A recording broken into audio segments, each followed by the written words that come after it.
Sarvebhyo Namaha. Hello and good evening everyone.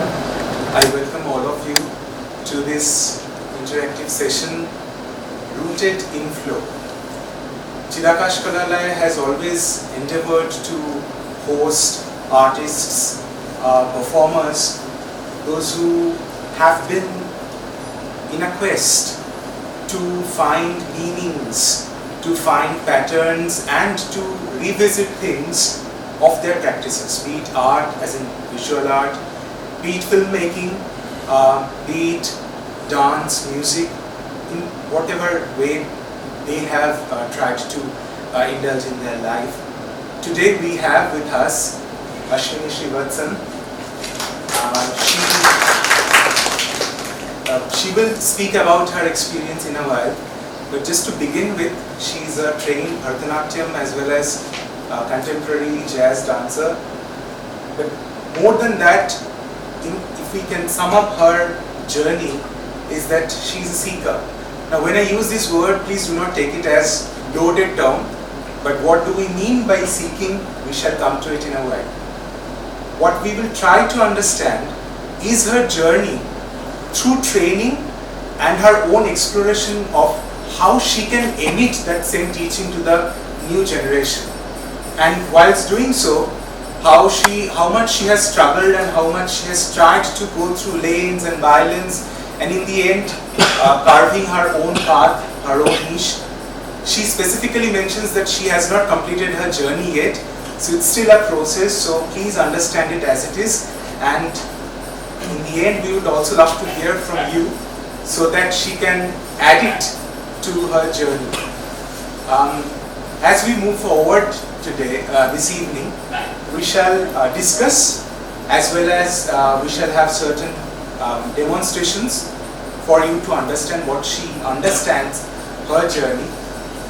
Now we know we have come across through our school days a very disturbing kind of notion of learning is just to learn, being obedient and copy and reproduce, not ask questions. Whereas when we especially talk about performing arts, we know that the earliest documented history, it comes down through questioning. That the Munis have turned up to Bharata Muni, the other Munis, and they had a quest, they had an urge to ask, should we use the word crisis? I think we can say so. They were not being able to understand what was going on. And so Bharata Muni was kind enough to open and explore the entire metaphysics and dynamics of performance, and we shall try to do so in this process, in this evening, called Rooted in Flow. So I welcome Ashwini. Ashwini, why don't you start with your journey with dance, your training, so that we can have a context upon which we can build for the way ahead. Absolutely. Thank you, Deep. Thank you very much for that introduction. And hello everyone, namaste to all of you. I just want to start out by saying that I am extremely overwhelmed today, as well as full of gratitude for being able to present my realizations through my own practice and research with such an august and accomplished audience. So thank you very much. And I also owe it to Vyada for not only teaching me and sharing so much of what I understand today, but also going out of his way to create an opportunity for me to voice my feelings and thoughts and ideas. So having said that, I would like to start out with an introduction, just to kind of give you an idea of what my journey with dance has been. I want to take you back to when I first started and all the way up to now, because I think my journey is so relevant to my quest, why I seek it, and sort of where I'm heading with it. So I was very, very young, like many young girls. My first introduction to dance was Madhuri Bhushan. Ek Do Teen was a dance that I distinctly remember copying as a child. And then it was a lot of Madhuri Dixit in my life for a very, very long time. Priyakar Aya to Channe Ke Khet Mein, all that was essentially, my dance pattern. And bathroom and all the time. But there was, it was not a serious endeavor. It was just something fun. And I come from a Tamil family, Tamil-speaking family. So we had a lot of, my entire family is actually very much inclined towards the arts.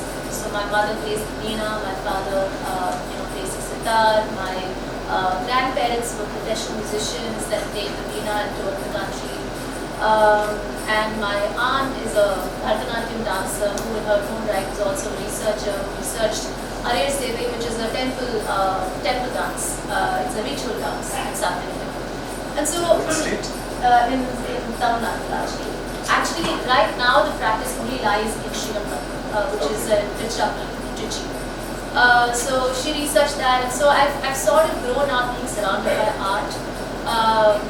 But again, it was nothing serious. In fact, I took it for granted. I really wasn't paying attention. It was just there on the side. And there was a lot of folk influences as well growing up in school. A lot of Tamil folk. That kind of, that kind of a vibe. And then, fast forwarding a little bit more, I think, and I really feel like there's a before and after sort of defining moment in my life when Mr. K.R. Rahman burst onto the scene and his music became a thing, and all of his songs were playing constantly in my house, in my car, wherever I went, in my school. And I can almost remember distinctly that one moment in my life where I was listening to the song Tanha Tanha Yahan Ki Jeewan. This was presented actually by another girl in my school, and I was watching her. Until then, I could dance around, but I didn't know I could dance. I had no idea that I had any sort of dance in me. Until that song, I watched the girl dance, and I went home and I played that song, and I started moving, and I suddenly had this realization, what, I think I can dance. I think I'm a mover, And then I went and told my mom, I said, Mom, I want to learn dance. My mother was actually very against me learning dance. She wasn't for it at all. Because she had seen her, a lot of struggle in her life. Her parents were professional musicians. She had also seen dancers, have a very, very difficult time. So she was not for it. She would rather have me learn music. But I stood on one leg and I said, no, I want to learn dance.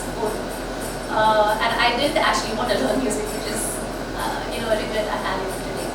But anyway, I enrolled in dance class, and I found myself sitting in the late Guru Srimati Sundari Santanam, who is the senior most disciple of Dr. Nassar. I sat in her classes as a young girl, and I watched her and dance students, her senior students dance, and that was my first introduction to Karanas and the Natya Shastra. And I used to watch them dance, and I found them so graceful, and I would watch in awe with my jaw down. I didn't understand a thing. I didn't know what they were doing, but I just found it very graceful. So that I was captivated by that, and then it turns out that I could only enjoy that for a few years because my entire family moved to the US. I was only 15 at the time when we moved, and I moved almost 30 years ago when there was no internet as such. There was no hotmail even. So it was a very different world. It was an entirely different world, and when you move, when you're that young, I was a teenager, and in the midst of just figuring out my interests, what I really like to do, what role does dance play in my life, that's when we moved. And I go over there, fish out of water, no Bollywood songs, no Madhuri Dixit, there was nothing at all. There was one Hindi movie theatre that, we had to drive hours and hours to go. So it was a very different world. And so I was actually forced in a way to explore a lot of different art forms, different dances. So hip hop was in school, was just accessible in school. It was hip hop and jazz and contemporary dance and a little bit of ballet here and there. And so it was a new world, but then at some point I found myself a Bharatanatyam dance teacher in the area, and I learned for a couple of years. But then a few years later, again there was this calling. I wanted to learn the Karanas, I wanted to come back. So I kept traveling back and forth to come and work with Sundari under the Karanas. So Karanas became sort of a part of my life, but then only when I was here. When I went back, there was not a single soul there who understood, who understood what the Karanas were or even to appreciate it. There was just nothing there. And so when I went back, it was back to jazz and contemporary dance and other forms of dance, and a little bit of Bharatanatyam here and there. So for a while actually, till about say 2008, I kind of lived like that, where I would come here and work on the Karanas and go back there and observe other dance forms. So by 2008, I felt like I had dabbled in so many different art forms, dance forms, and and things like that. And I also, right from a very young age, I've been very passionate about teaching. That's something that I love doing. And I started early. In 2006, I had the opportunity to teach a master's level program at the University of New Mexico. I was teaching master's level students dance, but I was teaching them Bharatanatyam. So that was a very interesting experience because they were all non-Indians with a very different background, in dance. And so that was my first dash with teaching, and I loved it, and I wanted to keep doing that. In 2008, again, because it's a real lack of opportunities to go and perform and do things, I think you just kind of settle down. I want to teach because you do have a community, a very tight community, people wanting to learn, hold on to their culture, things like that. That it was a little bit easier for me to say, okay, I want to teach, and that way I can sort of explore my art form. So 2008 I started teaching, and I had a very lofty idea. Now that I think about it, I find it so funny because I see a young girl who really didn't know what she was getting into. So 2008, I told myself, I said, I have all these dance forms that are there in my body, this big mumbo jumbo of different movements. Why do I have to, form became a very limiting factor for me, like to be able to stick to one form. Why do I have to, when I dance, either do belly dance or Bharatanatyam or Kathak or jazz or contemporary? Why can't I do what I do in my bedroom, which is turn on music and dance, and whatever comes out is just a collection of everything that's trapped in this body. So that was the thought, and I wanted to be able to do that and pass that on to people. So the quest or the interest was to develop a curriculum where I could sort of, piece all of this together and give it to somebody. It seems to be a pattern in my life where that's what I wanted to do. But at that time, what I lacked was depth of understanding. I didn't know what dance really was. I just learned dance. I just imitated my teachers and people that I saw, especially my teachers. And that's it. So for about 3 or 4 years, I did that. It was a success in numbers. I had a lot of people that were coming, but I knew it wasn't going the way I wanted it to. So in 2011, I decided I want structure. I want to again be part of something that offered me a lot of structure. And for me, classical dance was that that gave me a lot of structure. So I jumped ship and I said enough of dabbling in a variety of different things, and I just want to do one thing. So I got back in and I started teaching the Karanas and the Natya Shastra, and I did that for about 8 years. And for the 8 years, I cannot tell you how restless I was because while I was teaching it, I was filled with so many questions. Where does this come from? Why is it like this?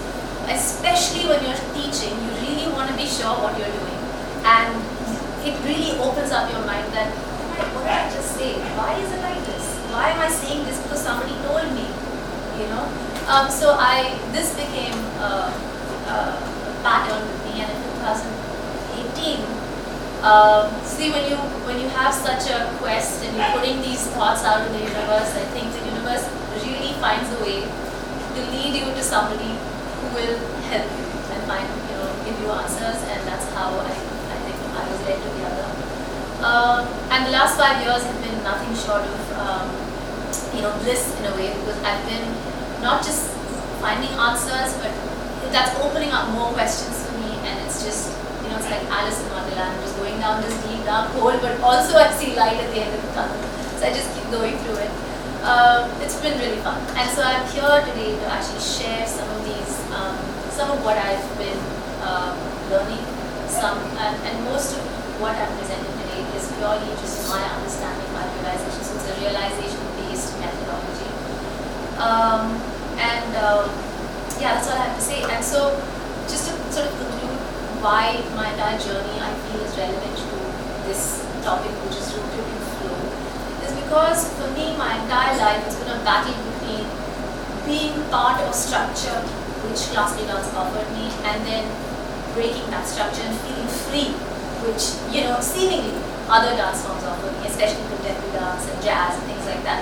Right from the music to the movement, it feels a lot more free, whereas classical dance feels a little more limiting in that sense, because there is a very strong vocabulary when you're using it. And so for me, it really was, so I think I started with the question, how can we take what is, this knowledge base that classical dance embodies, how do we take that and apply it in contemporary dance? At the end of the day, I am a modern woman that lives in modern society with a modern education. I've not studied Sanskrit, I don't have an Indic background in any way, and I have lived out of the country. So for me, that's been the biggest struggle. And with this methodology, I feel like I'm making sense out of the structure that classical dance is giving me and how I'm able to apply that in my own practice. And also, without thinking about or worrying about form. Because form is great when you're initially learning. In your learning years, form is wonderful. It can really give you a great training, and practice and all of that. But then there comes a time when you dance for a long time, you ask a lot of questions, where form, is great if it's there. Even if it's not there, it's not a problem. And I think that's my idea with rooted in flow, is that you can't just be rooted, you have to flow. So you have to take the thoughts from your base and then try and apply it, move things forward. So that's the idea of flow. And So standing today, if you would like to explain that how you have dissected structure and how you have found meaning, which may be applied, as you have rightfully mentioned, into the practice as well as teaching, imparting teaching. What will be the beginning point of understanding that structure, of your understanding, and the parts and whatever the dynamics that is embedded in there? Yeah, actually, I really found that the very base of all dance forms and all practices is just a good, solid understanding of the physical body. At the end of the day, dance, acting, all of this requires this physical body. And you start out by understanding the possibilities, the limitations, at a very gross level. And so I refer to this very scientific subject called kinesiology. There are doctors and practitioners that actually, so it's a very scientific subject that explores human movement. And I don't want to get too deep into it, but I just want to kind of understand or try and use kinesiology to understand also, or to contrast, structure that we have built into classical dance. So our understanding of movement, human body in classical dance versus how kinesiology sees it. So kinesiology essentially, just stick to my scripture. Okay. Kinesiology looks at movement. Actually, let me backtrack. Movement in the human body happens where? It happens in the joints. At a very gross level, right? I'm not talking about mind or anything like that. I'm saying movement happens in the joints. And so kinesiology explores all the possible movements of the joints. And in a very succinct way, we can say that, it calls it flexion, extension, this is adduction, abduction, and rotation. So any given joint can do either of these or all of these. Okay, so it depends on what type of joint it is. The shoulder and the hip joint are very versatile. They can do a lot of things. They can do almost all of these actions. So, and then if you add direction to these movements, then what we arrive at is this idea of planes. There are 3 planes essentially. The first plane is if you slide, split the body or just put a line straight down the middle of my body like this, splitting it into left and right half, then that's called the sagittal plane. And the movement along the sagittal plane would essentially look like this. If you think of my left and right side, a movement along the sagittal plane would look something like this. Like these would all be along the sagittal plane. Right?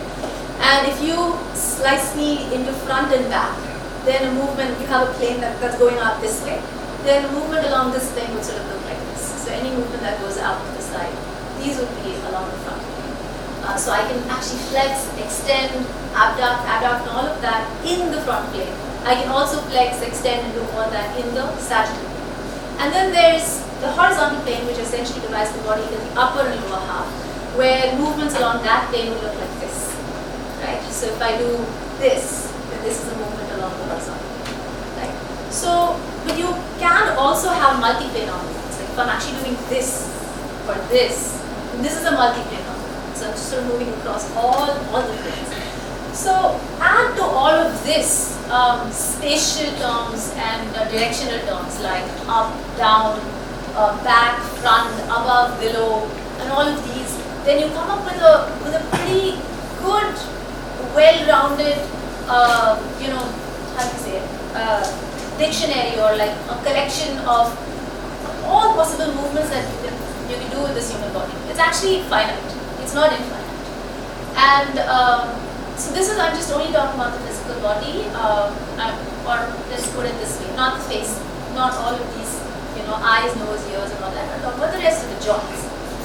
So now let's contrast this to what classical dance has to offer as a dance structure. I am now going to the Natya Shastra because that's one of the earliest texts that talk about, that talks about these things. And the Natya Shastra essentially looks at these movements and structures it under Anga and Upanga. Anga would be the larger, segments, body segments, and the Upangas would be the smaller ones. So let's start with the Anga. Actually, I would like to demonstrate. I'd like to call Shaya to help demonstrate these Anga Vedas. And while Shaya is doing these Vedas, you can actually clearly see that Bharata in the way that he has structured each of these Vedas, it's very clearly done with planes, plane of movement, flexion, extension, adduction, abduction, and all of these. You can just see it. I don't even need to point it out. So, Shaya, would you like to start? Yeah. Is one by your name? Sure. So, you want to see? So you can see all the things. Alright. So, first one.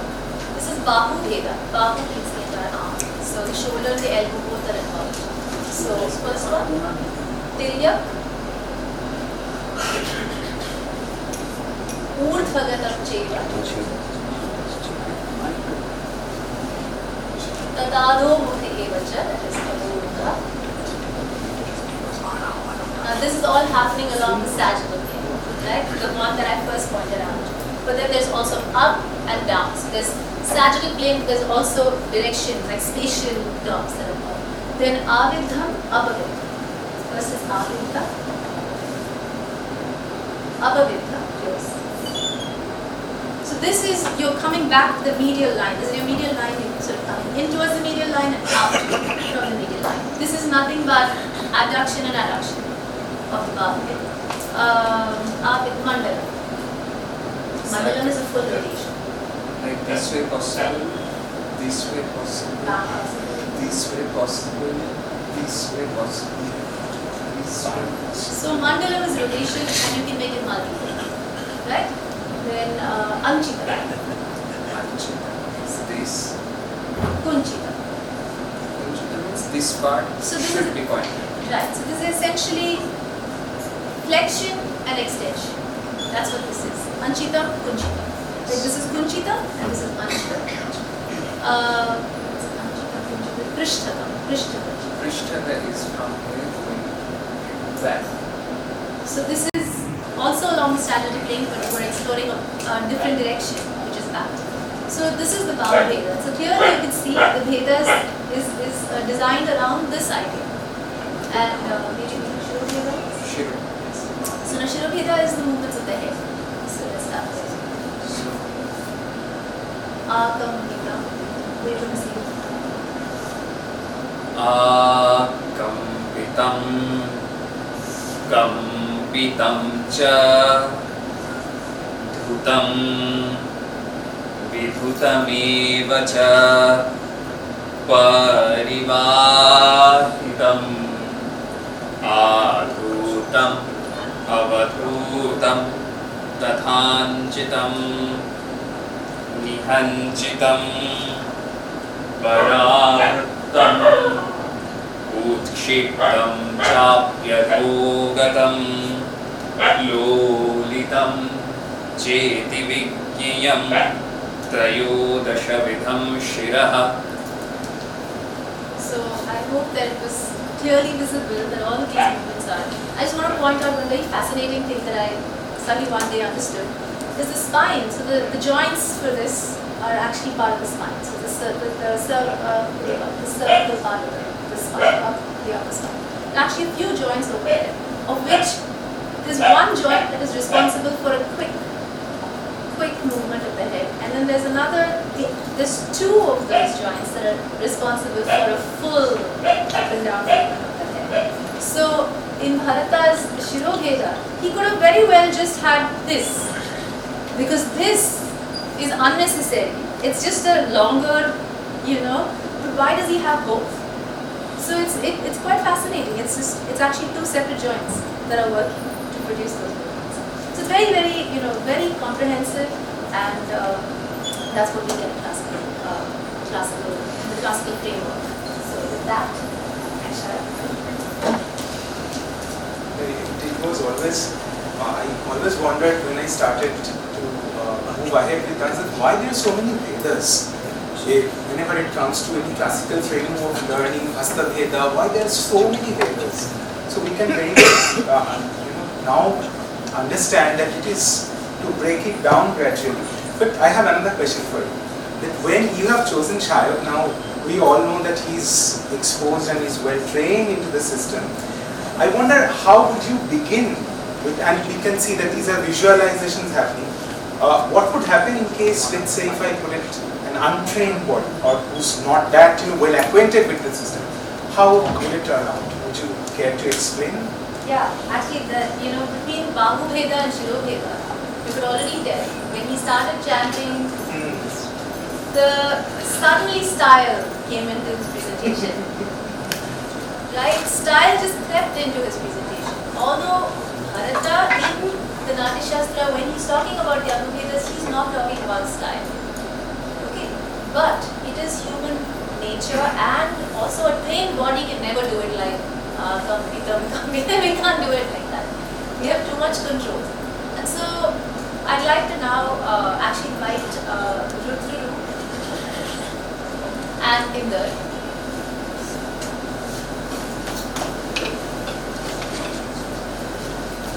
So both Rudru as well as Inder, actually, would you guys like to give a quick introduction?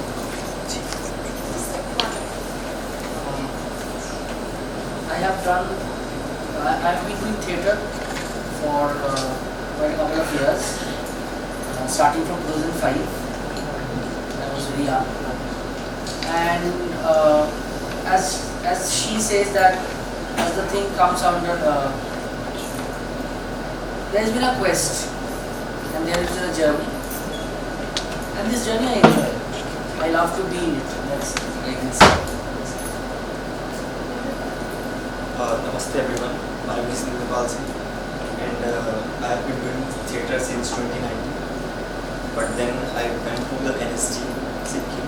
From there I got to know about Riyazat. There he went to teach us, and it is my destiny that brings me here. I have no notion of classical theatre music and any classical form, but after coming here I started to explore what is classical dance, what is Natya Shastra, classical music, all these things. I've got a little notion in this 1 year. I've been staying here since 1 year. So I'm just exploring myself, and that's what I've been going on. So to sum up, they are not really well exposed to any structured learning, what she says. And also what we understand as classical, they are not quite well acquainted with it, though they have started their journey here. So, sorry to Yes, absolutely. So Rudru and Inder, given their background, actually, they are a great canvas for us to try some visualizations, which I would invite all of you to watch and observe carefully. What I'll be doing is guiding them through certain visualizations and have them respond physically. And we spoke about kinesiology, which is essentially the physical body, the gross physical body, and through these visualizations, hopefully you can see the power of the mind and what happens when you add mind and have the body respond. So, and I do not, however, I would love to stop them and point out, a bunch of different things, but if I do that, then I'm afraid I might influence their further visualizations. Therefore, I will just let them go for some time, and then when we're done, we can all discuss what we saw. So,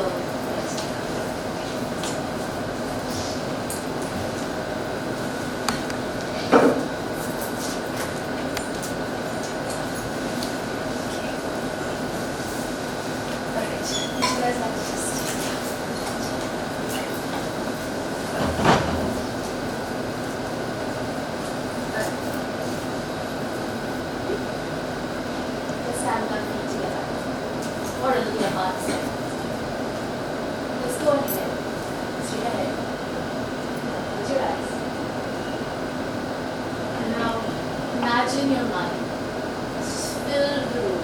Your mind is all over the room. You know exactly where the heart is, where Nataraja's idol is, where Vyala is standing right now, where I'm sitting.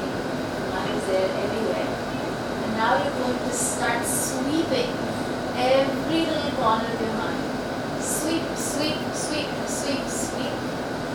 So that you collect everything, like the gathering dust. Sweep everything and put it in your nadi. So all of your mind is concentrated right at the center of your body. And now imagine the heat in your belly. The subtle heat in your belly. It starts warming up your mind. And allow your mind to expand upwards in the shape of a rod, a hollow rod. This rod now all the way at the base of your neck, all the way to your navi. And now you consciously channel the breath through that hollow tube, which is nothing but your mind.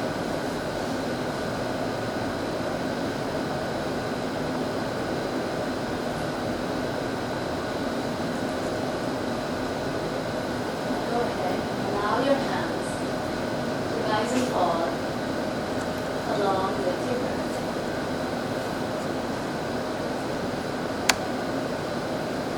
Mobilize your hands.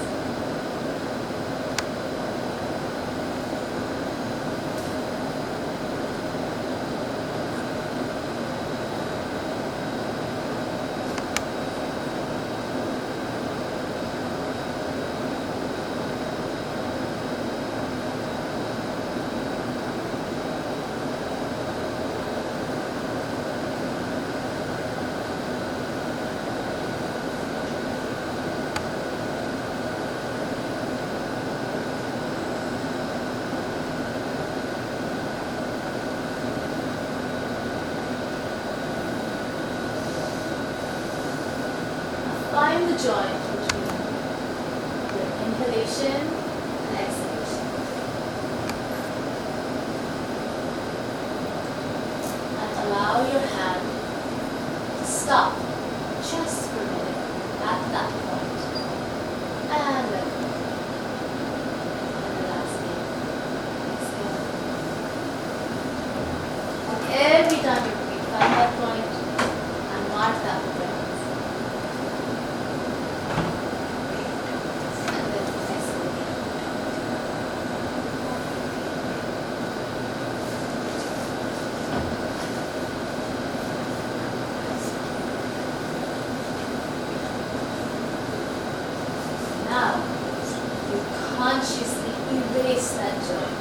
make that joint go away. So inhale and exhale is one big long thing.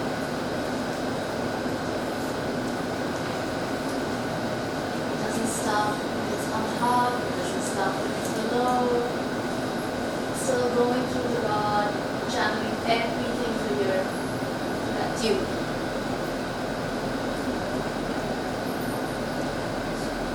Go ahead and allow your legs to respond to your mind. Up and down with the breath.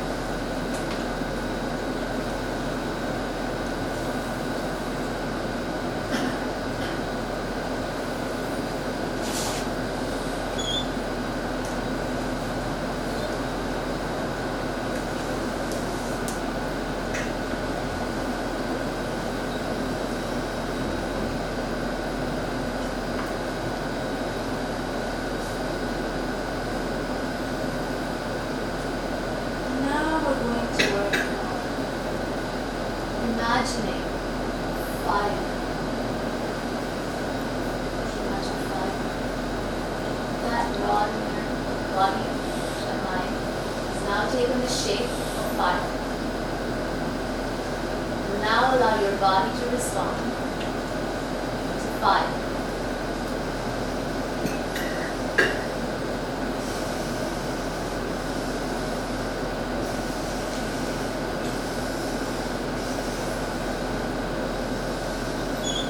Now let's take the shape of water.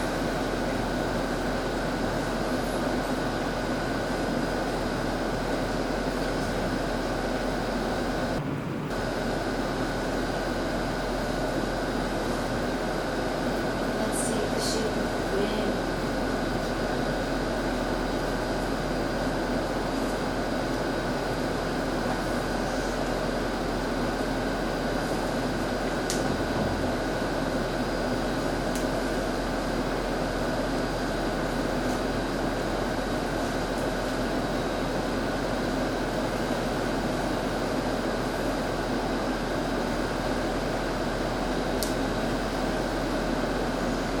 Now, let's take the shape of anger.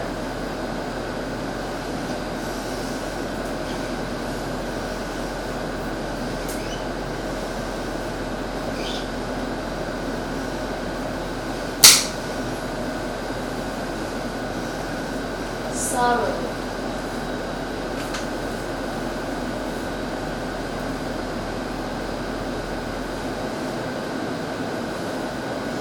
Joy.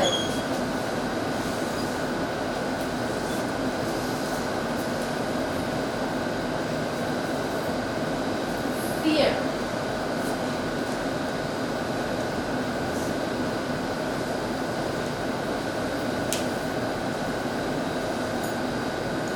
Love.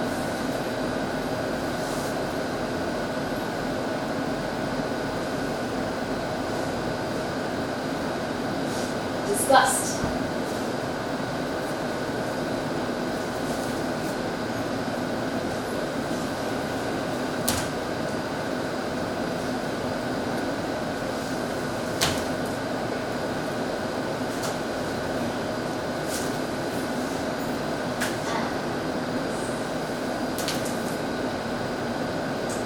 Thank you, everybody. Thank you so much.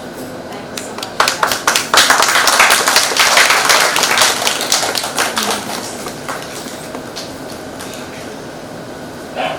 So with those visualizations, I hope you were able to see just the universality of things. There were differences. Finger's movement seemed to be longer, a lot smaller initially, whereas Rudra explored more space.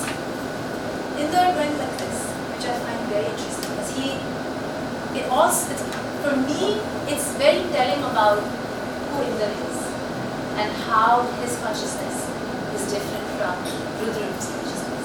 How his mind is a little bit more fluttering, not steady. Whereas Rudra's is steady and vast. vast. He never did anything very small. Just sort of big. Whereas in contrast, you could see if there's smaller movements, but sort of fluttering. And just that alone can tell you, conscious movement, consciousness, one person is different from the other. One consciousness is different from the other. Movement has to be treated like this. Dance has to be treated like this. First observe, understand who the performer is. What is their consciousness? What are they drawn to? How do they express? And then cater learning accordingly. This is something that I've come to realize. I think this really shows that people are different. And some of the other things that I also would like to point out what they did was this natural idea of harmony that is present in all of us. When I said breathe, they started breathing. When I said allow your hands to follow, they both did up when they breathed in, and they both did down when they exhale. You can try this with anybody. Nobody will do it the other way. Nobody is going to breathe in and push their hand out. This is it's not intuitive at all. It cannot be. It's not human to do that. So dance is it's based on a similar idea of harmony in movement between the upper and lower body, between our breath and the foot. So it's the same thing. So if I want to move my leg this way and my hand this way, it takes effort. But if I want to move both my hands up and down this way, it's easier. It's more natural. It's more intuitive. So classical Indian dance, I would argue, is actually based on things that are fairly intuitive. The structure is actually based on this, what you just saw. And when I specifically asked them to erase the joint between the breath and the movement, so instead of going boom, boom, boom, instead of doing that, it was more just a continuous flow. This is what we're going to be demonstrating in the next section, so just hold on to that thought. I would like to also quickly discuss just the universality of movement when it comes to when you imagine a particular shape. When I said fire, both of them, naturally, they weren't able to see each other, they don't know what they're doing, but both of them went up and down, and it was fast. It was fast. So fast is associated with fire, the element fire. And this up and down motion is associated with fire. You will never see anybody do this if you ask them to imagine fire, right? So this is against nature. We're not built that way. And you can also see the power of the mind. The minute you imagine that, your body responds. And when I said water, again you saw both of them going like this. Right? It just became a horizontal movement and slower. They just slowed down right away. Whereas fire was like that. And then water was just a calming expansion in this direction, this plane. And then cut to wind. Wind was all over the place for both of them, right? Even Inder, whose movements were somewhat smaller, even he started exploring wind in different directions because this is the nature of it. And so all of this is naturally there, and I think classical dance is the very basis is this. It's built on universal things. It's not something out of our own nature. So let me see if I missed something here. The rasas. So when I said anger, Rudra adopted a wider stance. Inder and the heavy as well. So all of this is again very natural, and this is exactly what we use and apply in the classical dance framework as well, which we will demonstrate as we go forward. So the wider stance was anger. And then we did sorrows. Both immediately, almost as if on cue were done. On cue. Just immediate hunching of the shoulders, the body, hands together, and this. Rudru, because he's Rudru, it was a big movement. He went all the way down, like I'm so, sad, right? And Indra, because he's Indra, he was only this sad, right? So, so sorrow is universally this, no matter where you go. And then you have, joy. They were sitting, Rudra was sitting and he just burst out like, bah! And Indra literally threw his hands up like that. Right, so this is joy. It's an explosion of feeling within us. And it just permeates in all directions like that. Whereas sorrow is just like a crumpled piece of paper. It's just like shh, like that. Right? So you can see how universal that is. And we did what? Fear. Again, it was almost as if both of them on cue were doing similar things. Then we did love and disgust. Disgust too was like the face was doing things like that. So it was so universal. Now we move on to the next segment, which I will. But I have one question to ask. Is that when you have been trying to say that this is, as we all know, that naturally what goes inside, what happens, and the responses that you make to, let's say, a song or a music or anything that gets translated as dance the outside. Okay, right? But we do this every time. This is our daily life, right? But if we do that on stage, there are people, those who might call it art and might not call it art. So how do you deal with this question when it comes to teaching, especially, let's say, those who the newer generation, those who are coming to you? So you just put on music and dance, and then you formalize something. You teach them method and dynamics. So from daily to that structured thing, how would you communicate with that? So right now, if I'm just unconsciously doing this, consciously scratching myself, moving my hands, this is not art. But what Rudru and Indra did actually was art. Why? Because they were channeling everything through their inner consciousness. They were very aware of what they were doing. They were super aware. But if you're not aware, you're just doing things with your hands, then it's clearly not art. Right? That's just our daily existence, our mundane life.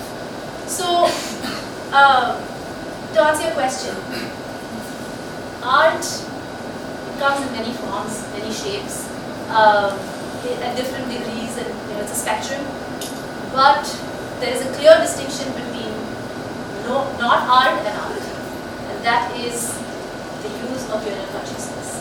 If the inner consciousness is at play, if it's working, if it's constantly working without a break, then it's art. And if it's not art. So we make that distinction right off the bat. But I think we can actually demonstrate that further, and I would like to show that spectrum that we talk about. There's just different types of art. Art falls along a huge spectrum. Okay, and what is that spectrum, and how do we sort of measure it in one sense? Is what I would like to demonstrate. For which I would like to actually call Pinky, Shrikama, and Ashwini. Quickly give an intro, Please be succinct. Namaste, I'm Pinky Muro. I'm the disciple of Bhacharya and the Shastra Labs. Namaste, I'm Srivatsan. I'm a disciple of Bhacharya. I've been practicing Shastra for the last 10 years or so. নমস্কার, আমার নাম রাজলক্ষ্মী এবং আমি বাংলা থিয়েটারে কাজ করি। Okay, so we actually have three different bodies altogether. One very, very trained body, one also very, very trained body, and then one, as far as dance goes, Rajlakshmi is an actor, but doesn't necessarily have any dance background. So,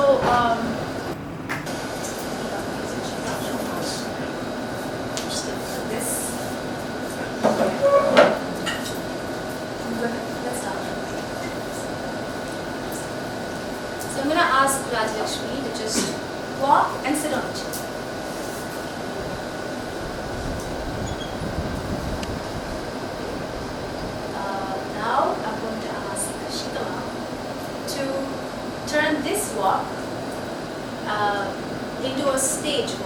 she were to walk onto stage. So let's see how that goes. Should I sit on the chair? Yeah, and also sit on the chair. Well, that's also part of your stage.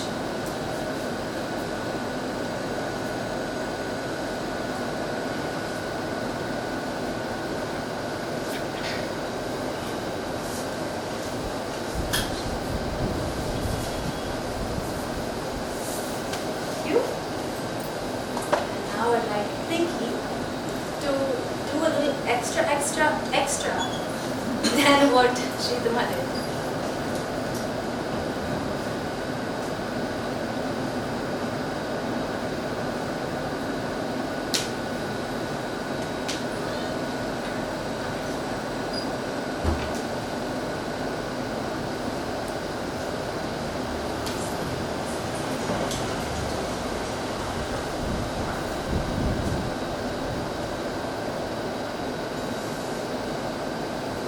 So this is what I mean by art is on a spectrum. So when Rajlakshmi walked, her cue was just walk. And so she walked. But when Sridhama walked, her cue was, it's a stage, walk. And so she walked. What was the change? She applied her consciousness. So it was a little more control. There was more control. So you knew she's thinking about every little nuance. And when she sat down, it wasn't like a book, but it was controlled. She knew what she was doing. When Pinky did, and the cue was do extra. You can see what she did there with that walk and how she sat down. So this is art. So this is the difference between daily and extra daily, and we'll just call it extra daily. We can keep going extra daily, right? So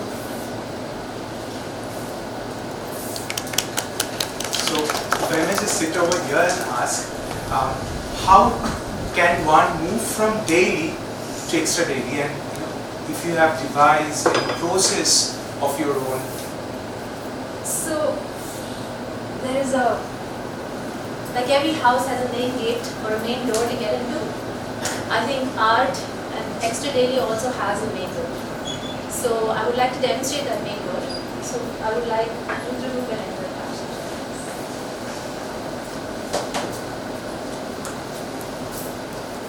So if both of you could sort of just walk around in a circle.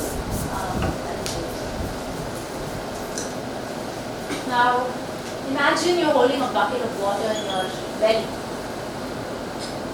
And you don't want the water to spill. Not a single drop should spill.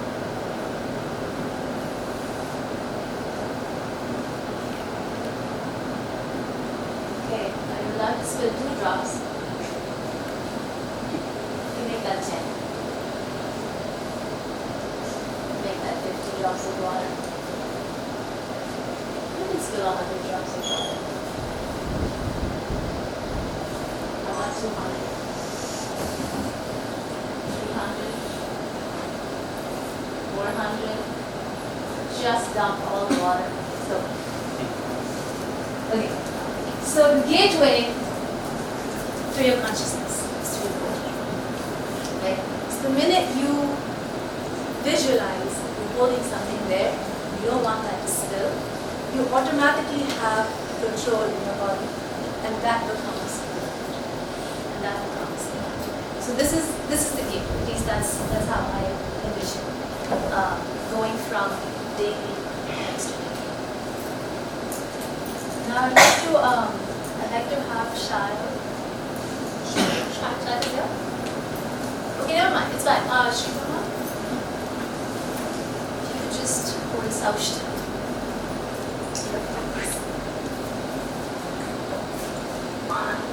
So in Natyashastra, Saushtava is that starting point. So you don't start any movement if you're not in Saushtava.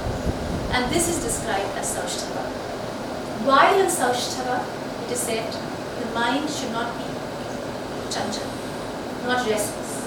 It should be settled. And you should neither be leaning forward too much, back too much, sitting down too much, or standing up too much. And your body alignment is described in this manner.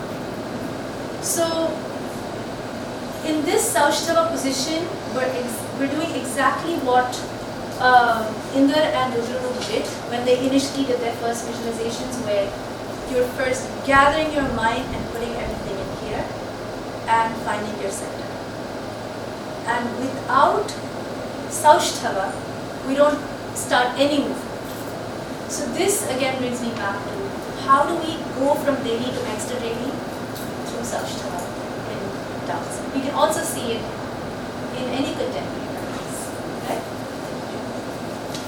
But that's a static thing. How do you move? Right. That's the next part. Okay. So move. We're in Saushtava.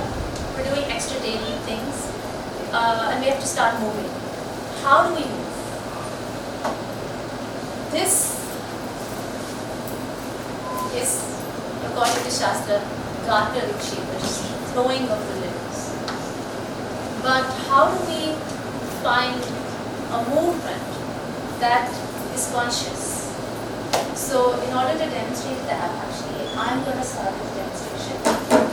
I'm going to use music to help me demonstrate. So let's say that I have something like this and this. I have these two gestures. And I'm going to do it with Saregama.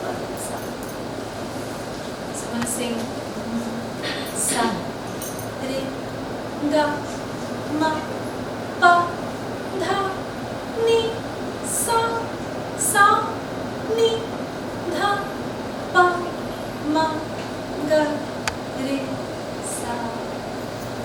I sing Sa, Re, Ga, Ma, Pa, Dha, Ni, Sa, Sa, Ni, Dha, Pa, Ma, Ga, Re, Sa. This Shastra says this is called a rechaka. A rechaka is basically a continuous movement with absolutely no break. And this is a rechaka of the chest. So these rechakas add grace. What is grace? What is grace? What did I essentially do in this? It's an aggregation of time. It's not a segregation of time. This was segregated. Up, ta, ta, ta, ti, tu, ta, ti. Segregated. When I joined everything, including the movement, this entire space in front of you became one segment. It was not chopped up into bits anymore. So this aggregation of both time and space is grace. Right? Now grace again is on a spectrum. It can be somewhat graceful, very graceful. So I want to demonstrate that actually, because grace in the body can come from 4 different areas. One is the neck, the other is the kati, the other is your feet, and then your hands. And these are all different rechakas are mentioned in the Natya Shastra. Now I want to again take it out of that Shastra context and I can write actually. So I'm actually going to be doing salsa. Because salsa uses a lot of the waist. So the question is salsa not graceful? You took that question away from me. I was about to ask this. Do you only find grace in the structured movements? How about the other genres that you have explored? Exactly. So it would be a foolish thing to say that only classical dance is graceful because it has rechakas. Not so. There are so many dance forms, they all have grace. So again, grace is on a spectrum, right? You can do an extreme version of grace and then you can do like these short bursts. So I said it's a simulation of space and time. So if you aggregate it into shorter segments, it's one form of grace. If you aggregate it in a big long segment, then it's sort of an extreme version of grace, which is what we want to demonstrate now. So salsa, and let me do mine first. Yeah? And then we'll do ours together. Okay, so me first. So I'm doing the salsa version. Ready?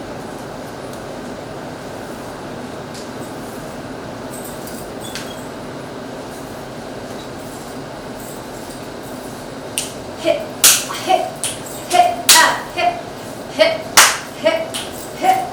So this is how we would use the salsa. Right? How about would you use?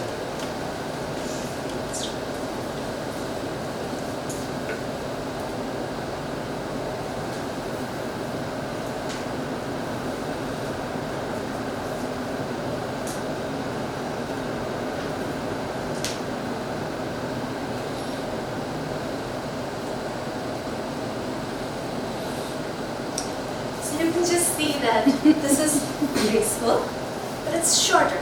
Ta. That much is grace.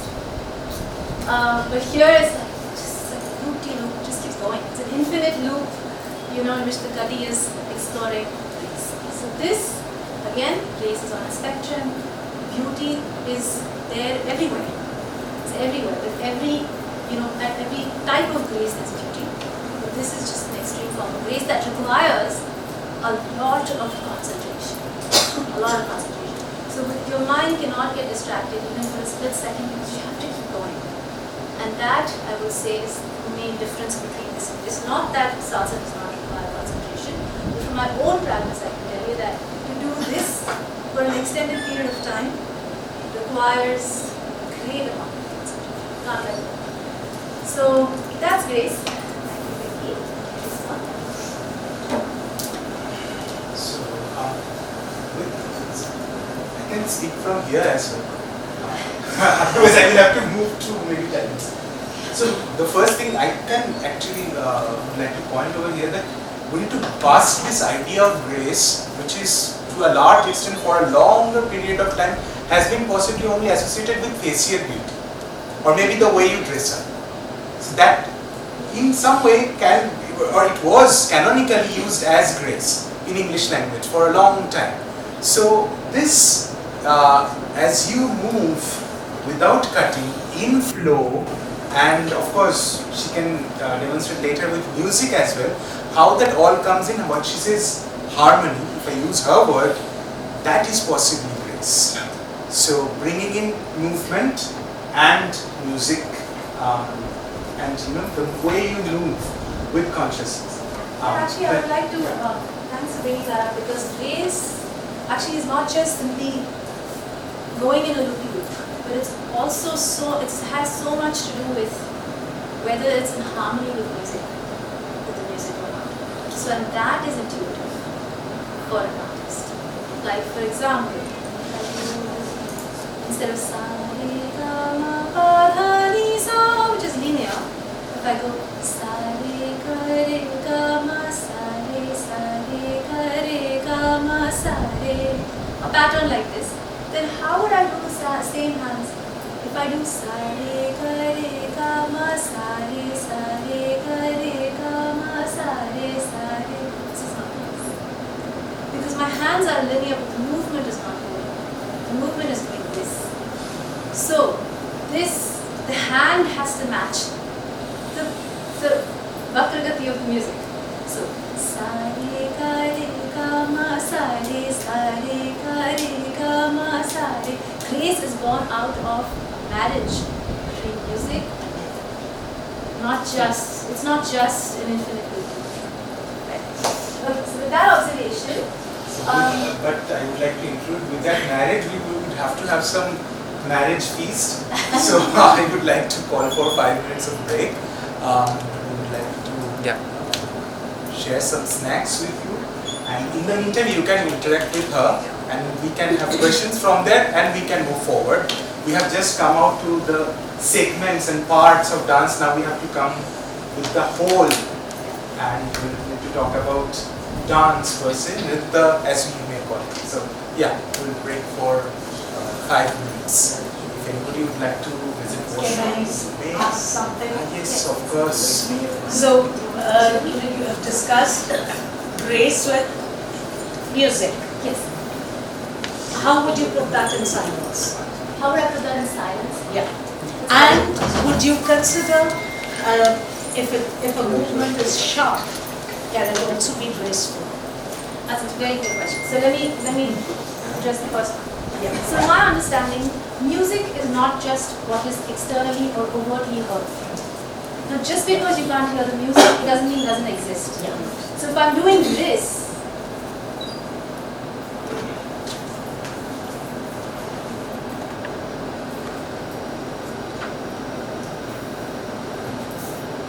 doesn't mean music doesn't exist, it's there in the middle. So this is another condition here.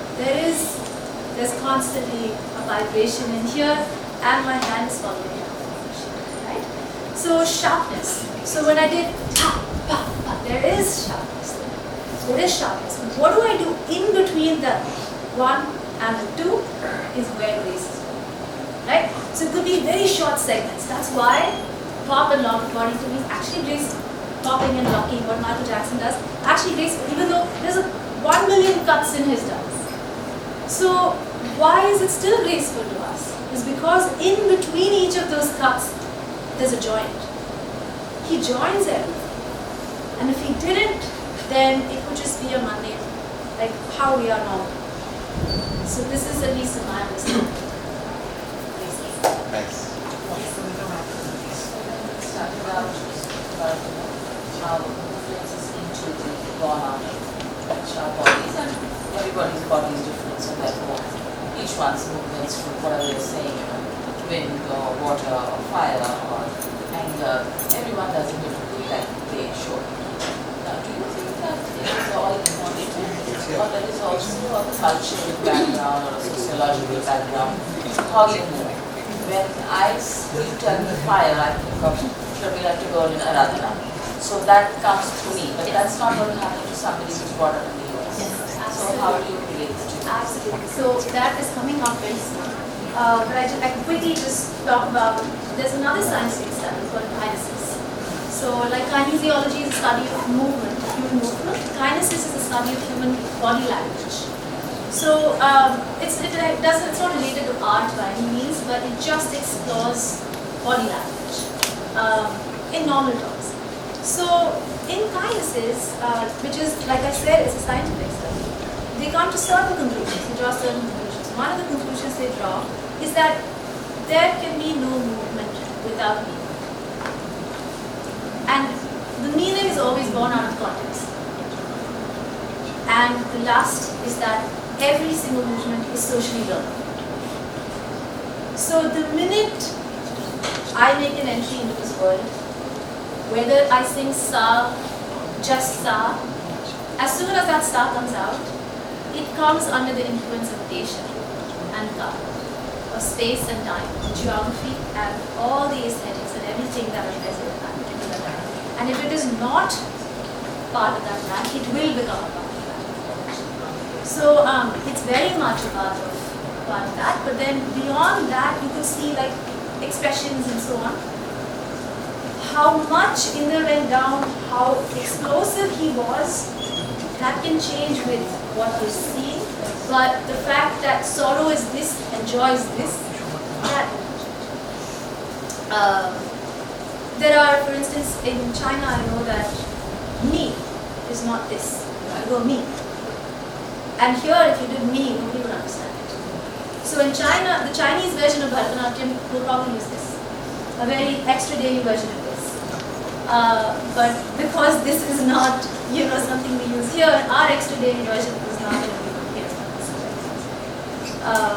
This is, so Desha and Kala definitely play a role. So my curiosity is why you ask them to feel the heat in the belly, and how do one suddenly can feel heat, which is a well-produced feeling. Suddenly it comes in the belly. How do we channelize our mind, and what is the reason behind it? The reason I said heat is because heat tends to expand air, and essentially in the center part of our body, what's going up and down is air, right? And down here in the Muladhari area is actually a lot of heat. Naturally, there's subtle heat that is there. And that's why that heat, or that agni we call it, it's a very subtle form of heat. That agni mixed in with this vayu that is going in and out, called the prana and apana vayu. And I'm going into a little bit of all of these technical terms, but I'll answer your question as to where these visualizations have come from. Now, you're right, maybe not everybody can visualize the heat, but in order for them to visualize expansion, maybe the heat can be a trigger. If it's not a trigger, they can still find an expansion in their mind, well and good. But if it can trigger something, then that's something that we can use in the The use of different dance and non-dance bodies, you know, and also interestingly how you neutralize the body and the mind, because whenever we always come to the baggage of the form. We always come to the baggage of the form. Yes. Either past, like either dance form or even like daily life, as said, about social, educational background. So when you neutralize the body, it's very interesting to see how you start with dance, non-dance, and how you actually can neutralize. What was your attempt in your school or academy, where you want to start something new, even as a structure or as a curriculum, and you come with students who actually have a lot of information, how you neutralize first their mind and body, to take the new, say, information. Yeah. So one thing I've understood is, I'm only now starting to apply a lot of things. But one thing I've come to understand is that instead of asking somebody to put their hand like this, copy me, do it. It's actually much more powerful to give them visualizations. Like if you want them to stand straight and tall, say that you pretend like you're holding a pot of water. Automatically they do this. You don't have to say stand straight, stand straight, stand straight, stand tall, stand tall. That doesn't work at all. Push your shoulders back. These kinds of things. Instead of that, if you give them an object and ask them to envision that they're doing something with an object, it really helps. So it helps untrained dancers to find, whatever it is that they're doing, like some sort of a training, some sort of structure. That's been, so far, that's what I've learned. What are the dance forms that you teach? I teach Bharatanatyam, which is an amalgamation of Bharatanatyam and Bharatanatyam. Bharatanatyam has Aramande, right? Yes. It's the first 4-5 years of training is purely Bharatanatyam audibles, and then the advanced, the Karanas come into. You said about a pot for her standing straight. Yeah. What do you say for Aramande? For Aramande, I actually say, pretend you're holding a bubble. Sorry? Pretend you're holding a bubble in between your knees, and you shouldn't pop that bubble. Okay. As you cannot pop that bubble. Yeah. So they walk like this, dance like this, do everything. It would be very interesting if you could take Rudra and energy and just show us how you would say standardize the movement. Standardize. Or uniform movement. That would be very interesting to see. Maybe at the very end, we have so much more content to get through. We have time to definitely do that. Definitely do that. Yeah, that'll be fun. Rod will help more as an imagination or a bamboo? A rod or a bamboo? I don't see the difference. Yeah. Have you noticed anything? Usually, bamboo is more like a spine which can have some like a little mobility, which is more fluidity, and at times rod, at times immediately can make you very stiff and cautious. Bamboo can actually, perhaps can make you more swing and also freedom, perhaps somewhere. You're not like holding something stiff. I think it really depends from form to form. Depends from form to form. Because in Bharatanatyam you really have to I know. without compromising the so then the water in your head really helps. So you kind of really keep that very steady. But I'm sure it refers to form. It's like if I need something with more mobility in my spine, then maybe a rod.